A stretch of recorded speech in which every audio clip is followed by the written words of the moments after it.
அனைவருக்கும் வணக்கம். இன்னைக்கு பழனி கோயில் விஷயம் முடிவுக்கு வரப்போகுது. இதை பற்றி நம்ம விரிவாக பேச போகிறோம். இன்னைக்கு நம்மளுடைய தமிழக அமைச்சரவை கூட்டம் கூட போகுது. தமிழக பட்ஜெட்டை பொறுத்த வரைக்கும் இறுதி பண்ணப்பட்ட தேர்தல் வாக்குறுதிகளை இன்னைக்கு நம்மளுடைய முதல்வர் அறிவிக்கிறதா இருக்காரு. இதெல்லாம் தாண்டி இன்னைக்கு, அதாவது நேற்று இரவு நடந்த மிகப்பெரிய சம்பவம், இன்னும் நாகர்கோவிலை சேர்ந்த சபரிவர்மன் அவர்கள், அதாவது பார்த்தீங்கன்னா மாற்றுத்திறனாளி விசாரணை கைதி உயிரிழந்த விஷயம், இன்னும் அந்த ஒரு விஷயமே மறைகிறதுக்கு அடுத்து திரும்ப இன்னொரு கைதி நேற்று இரவு உயிரிழந்திருக்காரு. அதை பற்றி நம்ம விரிவாக பேச போகிறோம். ஸ்கிப் பண்ணாமல் பாருங்கள். உண்மையிலே ரொம்ப பெரிய விஷயமா அடுத்தடுத்து நடந்துகிட்டே இருக்குது. என்ன நடக்குது அப்படின்றது இன்றைக்கி மக்களுக்கு குழப்பமாக இருக்கிற நிலையில் நிறைய விஷயங்கள் முடிவுக்கும் வருது. இதை பற்றி நம்ம விரிவாக பேசுவோம். ஸ்கிப் பண்ணாமல் பாருங்கள். உங்களுடைய லைக்கை கொடுத்துருங்க. மறக்காமல் உங்களுடைய கமெண்ட்டில் சொல்லிடுங்க. நம்ம வீடியோவை 4 பேருக்கு ஷேர் பண்ணி விடுங்க. இப்போ பார்த்தீங்கன்னா இன்றைக்கி தமிழகத்தோடைய அமைச்சரவை கூட்டம் இன்னையிலேருந்து பார்த்தீங்கன்னா 22ஆம் தேதி வரைக்கும் நடைபெற போகுது. பட்ஜெட் கூட்டத்தொடராக தொடங்குறதா இருக்காங்க. என்னென்னா, இவ்வளோ நாள் நம்மளுடைய தமிழக முதலமைச்சர் தேர்தல் வாக்குறுதி அப்படின்ற இடத்துல ஒவ்வொரு துறைகள்லேருந்து என்னென்ன செய்யலாம், இப்போ மக்களுக்கு முதல்ல பெண்களுக்கான அந்த 2500 ரூபாய் 6 சிலிண்டர் விஷயம் பெரிதாக எதிர்பார்க்கப்படுது. இது போக பார்த்தீங்கன்னா அண்ணா பிறந்தநாள் அன்னைக்கு அந்த செப்டம்பர் 15ஆம் தேதி குழந்தைகளுக்கான 1 கிராம் தங்க மோதிரம், இதை பற்றின பெரிய விஷயமே நம்மளுடைய முதல்வர் எல்லாமே ஓகே பண்ணி முற்றுப்புள்ளி போட்டாச்சு. டெண்டரும் ஓகே ஆயிடுச்சு. இப்போ பார்த்தீங்கன்னா இந்த தங்க மோதிர விஷயத்தை பொறுத்த வரைக்கும் எல்லாரும் 8 கிராம் 9 கிராம் தான் தரப்போறாங்க அப்படிலாம் சொல்லிட்டு இருந்தாங்க. கிடையாது. முழுக்க 22 கேரட் தங்கம் 916ன்னு சொல்லுவோம் பார்த்தீங்கன்னா, அந்த தங்கம் தர்றாங்க. 1 கிராமுக்கு கிட்டத்தட்ட அரசு சார்பில் இருந்து 17,000 ரூபாய் நிர்ணயிச்சிருக்காங்க. இது அந்த குழந்தை கையில் போய் சேர்ற வரைக்குமான அனைத்து செலவுகளையும் உட்பட அந்த பேக்கிங் எல்லாமே அது உள்பட அனைத்துமே அடங்குது. இதுவும் பட்ஜெட்டில் வரப்போகுது. அடுத்து பார்த்தீங்கன்னா அந்த குடும்ப தலைவிகளுக்கான பணம் விஷயம், அதுக்கப்புறம் பெண்களுக்கான அந்த பேருந்து வெற்றி பயண திட்டம், மாநகர பேருந்துகள்லேருந்து எல்லா பேருந்துகள்லையும் இன்னைக்கு இலவசமாக பயணம் போகிறாங்கன்றதை தவிர வேறு பேருந்துகளையும், அதாவது வெளியூர்களுக்கு போகிற பேருந்துகள்லையும் ஃப்ரீயாக பயணிக்கலாம் தமிழ்நாடு முழுவதும் அப்படின்ற ஒரு கட்டணம் இல்லா ஒரு முறை அப்படின்றத நடைமுறைப்படுத்துறதுக்காக போக்குவரத்து கழக சார்பில் நிறைய விஷயங்கள் பண்ணுறதா இருக்காங்க. நிறைய விஷயங்கள் இந்த பட்ஜெட்டில் விவாதிக்கப்பட்டுதா இருக்குது. இப்போ பார்த்தீங்கன்னா நம்மளுடைய பழனி மலை கோயிலை பற்றி நம்ம பேசி ஆகணும். இன்றைக்கி ஒவ்வொரு துறை ரீதியாக எழுந்திருக்கிற குற்றச்சாட்டு, உதாரணத்துக்கு பார்த்தீங்கன்னா புஷி ஆனந்த் அவர்கள் மேலே ஊராட்சி துறையில் நடந்திருக்கிற குற்றச்சாட்டு, அவங்க மேலே நேற்று ஒரு வழக்கு பதிவு பண்ணியிருக்காங்க. ஒரு வழக்கறிஞர் ஒருத்தர் பார்த்தீங்கன்னா நம்மளுடைய தமிழக வெற்றி கழக புஷி ஆனந்த் அவர்கள் வழக்கறிஞரை நியமிக்கிறதுக்கு 30 லட்சம் ரூபாய் லஞ்சம் வாங்குறதா சொல்லி ஒரு பொய் வழக்கை பதிவு பண்ணியிருக்காங்க. திமுகவை சார்ந்த ஒரு வழக்கறிஞர், பெண் வழக்கறிஞர். இது கண்டிப்பாக புஷ்னு தான் போகும். ஏன்னா முழுக்க அதெல்லாம் பொய்யான தகவல்னு ஆல்ரெடி வழக்கறிஞர் சங்க நிர்வாகிகள் சில பேர் சொல்லிட்டாங்க. இருந்தாலும் இந்த அம்மா திமுகவின் ஒரு ஆணைக்கிணங்க இந்த விஷயங்கள்லாம் பண்ணிட்டு இருக்காங்க அப்படின்றது வெளியில தெரிய வந்துருச்சு. இதை பற்றி கவலைப்பட வேண்டாம் யாரும் அப்படின்னு சொல்லிட்டாங்க.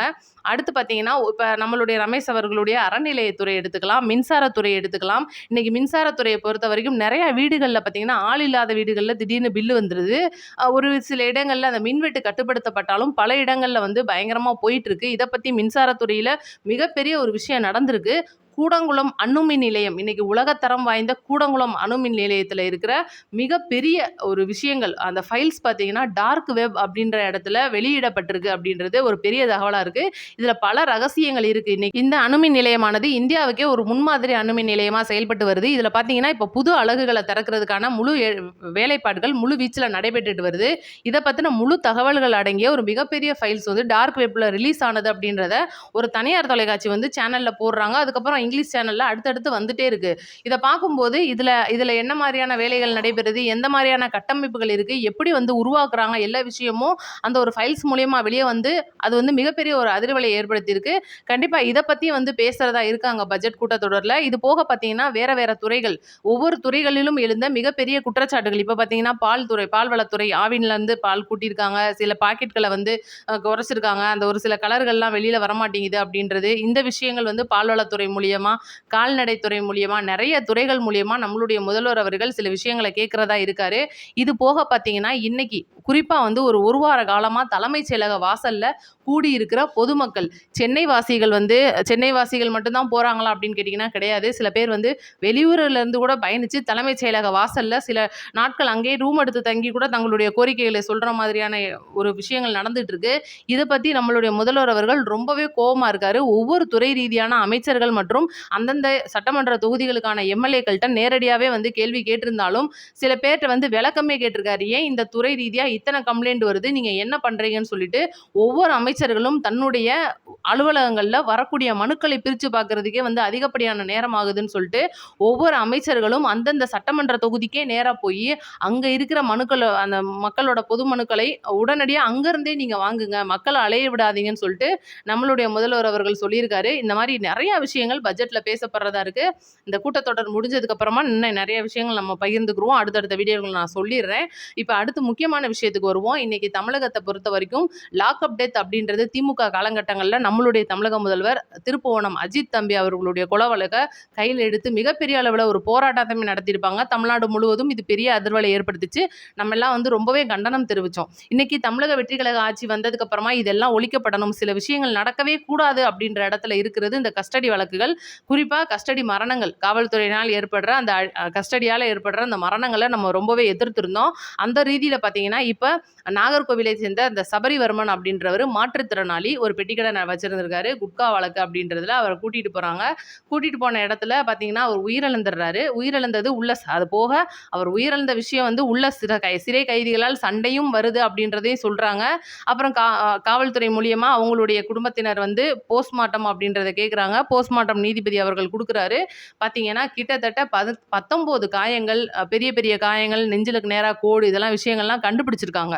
அப்போ இது ஒரு விஷயம் இன்னும் அடங்கவே இல்லை அப்படின்றத தவிர நேற்று சென்னையை சேர்ந்த பாலாஜி ஒருத்தர் அதே கடை நடத்தி வர்றாரு. குட்கா வழக்கில் தூக்கிட்டு போகிறாங்க.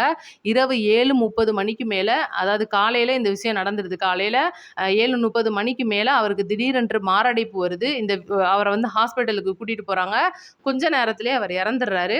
இது பார்த்தீங்கன்னா அவங்களுடைய குடும்பத்தாருக்கு இப்போ தான் இந்த நாகர்கோவில் விஷயம்லாம் அவங்க நியூஸில் பார்த்துருப்பாங்க. இந்த மாதிரி தான் இவருக்கும் நடந்திருக்குமோன்னு சொல்லிட்டு மிகப்பெரிய அளவில் பிரச்சனை பண்ணி ஹாஸ்பிட்டல் வாசல்லே வந்து பஞ்சாயத்தாகி அங்கேருந்து மேலிட காவல்துறை ஆய்வாளர்களுக்கெல்லாம் சொல்லப்பட்டு அங்கேருந்து பார்த்தீங்கன்னா மீண்டும் அது போஸ்ட்மார்ட்டம் இடத்துக்கு அவரை கொண்டுட்டு போய் இப்போ வந்து சில அனுமதிகளுக்காக காத்திருக்காங்க. நிறைய விஷயங்கள் வந்து இன்னும் வெளியிட போகிறதா இருக்குது. அவர் உடம்புல லேசான காயங்கள் இருக்கிறதா சொல்கிறாங்க. இது ஆல்ரெடி அவர் வந்து குட்கா வழக்கு மற்றும் அடிதடி வழக்கில் கைதாகி வந்தவர் அப்படின்றதையும் சொல்கிறாங்க. விசாரணை முடிவில் என்ன வருது அப்படின்றத நான் அடுத்த வீடியோவில் தெளிவாக சொல்லிடுறேன். ஏன்னா இது வந்து சின்ன விஷயம் கிடையாது. இன்னைக்கு கஸ்டடி வழக்கை நம்ம எதிர்த்துக்கிட்டு இருக்கும்போது இன்னைக்கு இந்த மாதிரி ஒரு சம்பவங்கள் நடக்கிறதுக்கும் அருண் IPS அவர்கள் இடமாற்றம் பண்ணப்பட்டதுக்கும் மிகப்பெரிய நெருங்கிய தொடர்பு இருக்கிறதா சில பத்திரிகைகளில் வெளியிடப்படுது. ஏன் அப்படின்னா நீங்கள் நல்லா பார்த்துருப்பீங்க, சபரிவர்மன் அவர்களுடைய அந்த குட்கா வழக்கு மரணம் பார்த்தீங்கன்னா மாற்றுத்திறனாளி அவரை வந்து அடிக்கிறாங்கன்றதை தாண்டி அருண் IPS அவர்கள் பணியிட மாற்றம், அதாவது அவருடைய துறை மாத்துறாங்க, அகாடமிக்கு போடுறாங்க பயிற்சி, காவல் பயிற்சிக்கு. அப்போ என்ன நடக்குது அப்படின்றது ஒரு கேள்வியாக வருது. ஏன்னா இன்னைக்கு தமிழக அரசு மேலே மிகப்பெரிய ஒரு சுமையாக வந்து விழுந்திருக்குது இந்த கஸ்டடி வழக்கு. அந்த வழக்கோட ஒரு விஷயம் முடிகிறதுக்குள்ளேயே இன்னொரு வழக்கு நடக்குது அப்படின்னா இது ஏதோ சொல்லி நடக்குதா? இது என்ன விஷயம்? இது தற்செயலான விஷயம் கிடையாது. ஏன்னா கஸ்டடி வழக்குகளை எதிர்த்த தமிழக வெற்றி கழகத்தோடைய இந்த ஆட்சியில் வரக்கூடிய 2வது வழக்காக இருக்கு அப்படின்றது இன்னைக்கு ஒட்டுமொத்த எதிர்கட்சிகளும் வாயில அசப்போடுறதுக்கு மிகப்பெரிய ஒரு விஷயமா கிடைச்சிருக்கிற துருப்பு சீட்டா தான் பார்க்குறாங்க. இதுக்கு என்ன காரணம் அப்படின்றது கண்டிப்பாக துறை ரீதியான நடவடிக்கை எடுக்க போகிறாங்க. அந்தந்த காவலர்களை ஆல்ரெடி இப்போ நாகர்கோவிலில் சஸ்பெண்ட் பண்ண மாதிரி சென்னையிலையும் அதுக்கான வழக்குகள் பாய போகுது அப்படின்றது ரைட்டு. இப்போ முக்கியமான விஷயத்துக்கு பழனிக்கு வருவோம். இன்னைக்கு பழனி முருகன் கோயிலில் பார்த்தீங்கன்னா கண்டிப்பாக அதெல்லாம் சொல்கிறதுக்கு முன்னாடி பழனி கோயிலை நிலத்தை கையில் வச்சிருக்கிறவங்கள பழனி ஆண்டவர் சும்மா விட மாட்டார் அப்படின்னு சொல்லுவாங்க. அது போல் பார்த்தீங்கன்னா கோவில் சொத்து குலநாசம்னு சொல்லுவாங்க. இதில் மிகப்பெரிய புள்ளியாக ஒருத்தர் மாட்ட போகிறாரு. அவர் யார் அப்படின்னா சில பத்திரிகைகளில் வெளிவருது ADMK உடைய MLAவாக இப்போ இருக்கிற ரவி மனோகரன் அவர்கள். இவர் பார்த்தீங்கன்னா ஆரம்ப கட்ட காலங்களில் இவருடைய சொத்து மதிப்பு வெறும் 5 கோடி ரூபாய் கொடுத்துருக்காரு 2021. இப்போ அவருடைய சொத்து மதிப்பு கிட்டத்தட்ட 100 கோடியே நெருங்கி இருக்கு. என்ன ஒரு வளர்ச்சி பார்த்தீங்களா? அடடே பரவாயில்லையே அப்படின்னு சொல்ற அளவுக்கு வளர்ச்சி அப்படின்றத விட அடடடடடே அப்படின்ற வளர்ச்சியா இருக்கு. இதுக்கு காரணம் என்னவா இருக்கும் அப்படின்லாம் கேட்டிங்கன்னா அவர் வந்து அதிக விவசாய நிலங்கள், அதிக ரியல் எஸ்டேட்டுகள் இந்த மாதிரி பண்றாரு அப்படின்றனால இப்போ இருக்கிற சந்தை மார்க்கெட்டுக்கும் அப்போ இருக்கிற சந்தை மார்க்கெட்டுக்கும் அதிகம். அதனால அப்போ இருந்த விலை தான்ப்பா, அதே நிலம் தான், ஆனால் விலை இப்போ கூடி இருக்குல்ல, அதனால தானே விலை அதிகமானனால இப்போ அவருடைய சொத்து மதிப்பும் அதிகமாயிருச்சு அப்படின்னு ஈஸியாக வேட்புமனுல ஒரு 100 கோடின்னு கொடுக்குறாங்கன்னா அப்போ பார்த்துக்கோங்க 100 கோடி அப்படின்னா 100 கோடி அப்படின்னு சொல்லலாம். அந்த மாதிரி இந்த ஒரு பழனி ஆண்டவர் கோயில் கோயில பொறுத்தவரைக்கும் அந்த இனாமா வாங்கப்பட்ட நிலம் 2 பேரால கேள்வி அதாவது மர்மமான கேள்விகளுக்கு முடிச்சு அவிழுது அப்படின்னு சொல்லலாம். எங்கிருந்து பணம் வந்தது? இந்த பத்திரப்பதிவுக்கு எங்கிருந்து பணம் கடத்தப்பட்டது? ஏகப்பட்ட கேள்விகளுக்கு முற்றுப்புள்ளி இன்னைக்கு தமிழக வெற்றி கழக அரசுல அமைச்சரா இருக்கிற அறநிலையத்துறை அமைச்சர் ரமேஷ் அவர்களுடைய காலை சுத்துறது எது அப்படின்றதெல்லாம் தாண்டி இது முழுக்க முழுக்க அதிமுகவின் கூட்டு சதி. இதெல்லாம் தாண்டி இவர் ஒருவேளை ஏடிஎம்கேக்குள்ள வந்துருமோ அப்படின்றதுனால எடப்பாடி கூட சிபிஐ விசாரணை எல்லாம் கேட்டிருக்காரு. முழுக்க முழுக்க பார்த்தீங்கன்னா மிகப்பெரிய ஒரு இடியா தான் வந்து இன்னைக்கு ஏடிஎம்கேக்கு இந்த விஷயம் விழுந்திருக்கு. ஏன்னா இதுக்கு முன்னால இதே பழனி சட்டமன்ற தொகுதியில இருமுறை ஜெயிச்ச செந்தில்குமார் அவர்கள் தான் எம்எல்ஏவா இருந்திருக்காரு. இப்போ பார்த்தீங்கன்னா இந்த சட்டமன்ற தொகுதி ஏடிஎம்கே கையில இருக்கு. ஒரு மிகப்பெரிய ஆள் கையில இல்லாமலாம் வந்து அவ்வளோ சீக்கிரம் வந்து இடத்தெல்லாம் மாற்ற மாட்டாங்க. முழுக்க முழுக்க பார்த்தீங்கன்னா அந்த பழனி கோயிலை சுற்றி நடக்கிற அனைத்துக்கும் ரவி மனோகரன் அவர்கள் பதில் சொல்லி ஆகணும் அப்படின்றத நிறைய மக்கள் கேட்டுட்டு இருக்காங்க. அங்கே இருக்கிற பொதுமக்கள் கிளியரா சொல்றாங்க நடக்கிறத. இன்னும் கூட நம்ம பத்திரிகையில செய்தி கேட்குறோம், அரசியல் விமர்சனங்கள் பார்க்குறோம். ஆனா அங்க இருக்கிற பொதுமக்கள் சொல்ற கருத்தை யாருமே கேட்க மாட்டேன்றாங்க. மக்களே சீக்கிரம் அதுக்கான உண்மை வெளியில வரும். சிபிஐ கேட்ட நம்ம எடப்பாடி பழனிசாமி அவர்கள் கூட அதில் மாட்டுறதுக்கு மிகப்பெரிய அளவில் கேஸ் நடந்துட்டு இருக்கு. நல்ல பாதையில் கேஸ் போகுது. அமைச்சர் ரமேஷ் அவர்கள் சிறப்பாக வேலை பார்த்துட்டு இருக்காரு. இந்த மாரிதாஸ் மாதிரியான ஆட்களுக்கெல்லாம் வாய்ப்பூட்டு போடுற மாதிரி அமைஞ்சிருக்கு இந்த ஒரு விஷயம். அடுத்தடுத்த வீடியோக்களில் இன்னும் நிறைய தெளிவாக சொல்கிறேன்.